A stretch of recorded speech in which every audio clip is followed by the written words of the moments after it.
And we're confident that the voters of California support you and they support local government. Our polling shows that. The state is not popular.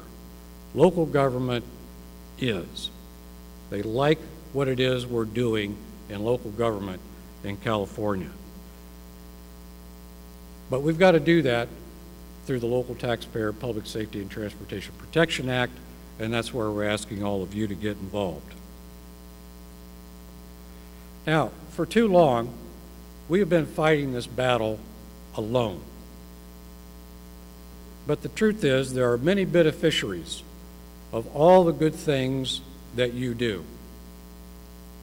Local business persons' profits are increased when you do a facade program or provide more parking on Main Street. Families are benefited when you build housing and they gain safe, decent, affordable housing. Police officers are benefited when you clean up a neighborhood and it's safer for the residents who live there and it's safer for those people who live there as well. We all benefit when the air we breathe is cleaner and green spaces are preserved because you're doing infill development and you're putting development close to transit. There are lots of beneficiaries of what you do. The trouble is, folks, they're not standing alongside you when you're asking the legislators not to take your money.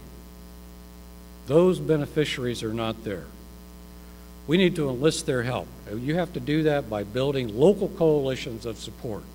We need to broaden this base of support for redevelopment in California. We support jobs through redevelopment. Jobs are important. And ironically, every politician in the country is behind some jobs program. But here in California, our politicians are voting to take away money from the greatest jobs program that we have. Why is that?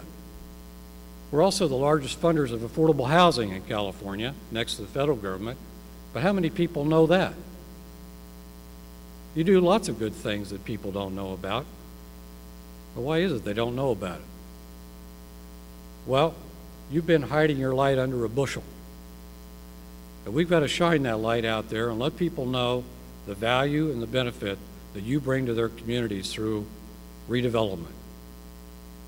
We got to tell that redevelopment story. You've heard me talk about this before. Many people in this room and many people who are professionals in redevelopment and local governments feel constrained to be political advocates. They don't feel like that's part of their job. They don't feel like they have kind of the authority to do that. Well, there are people that don't have those constraints. And those are local elected officials. People like Bill Bogart. We need to prepare, support, and staff our local elected officials so that they can be our lobbyists, can be our representatives on redevelopment. A couple of weeks ago, I had dinner with a mayor from a small city in the Central Valley. And after a while, he confessed to me. He said, "John, the truth is I don't know much about redevelopment, even though I'm the head of the redevelopment agency here at my city." He said, "But John, you know what? I know more about redevelopment than all my colleagues.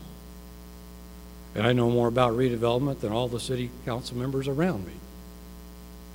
But he was admitting that he doesn't know much about the whole business of redevelopment, not even to the extent of understanding where the money comes from.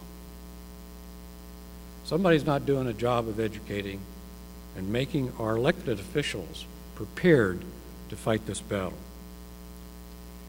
Now let me ask you a question. Let me ask you this question. Could anybody tell me an industry in California that's responsible for $40 billion of annual activity and employs over 300,000 people? Anybody know of an industry like that in California? Nobody knows? All right. Well, if you said to yourself, redevelopment, you win the prize.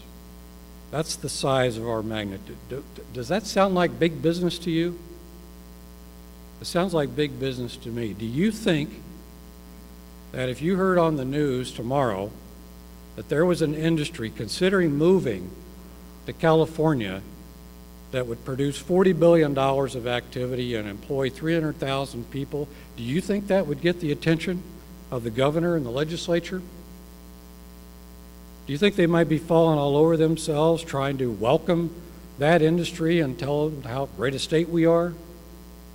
They probably would be offering financial incentives to get that industry to move to California.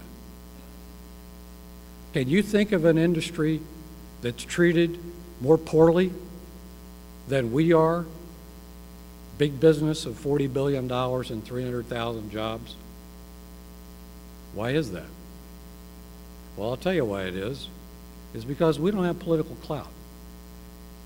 And we got to figure out some ways to get political clout.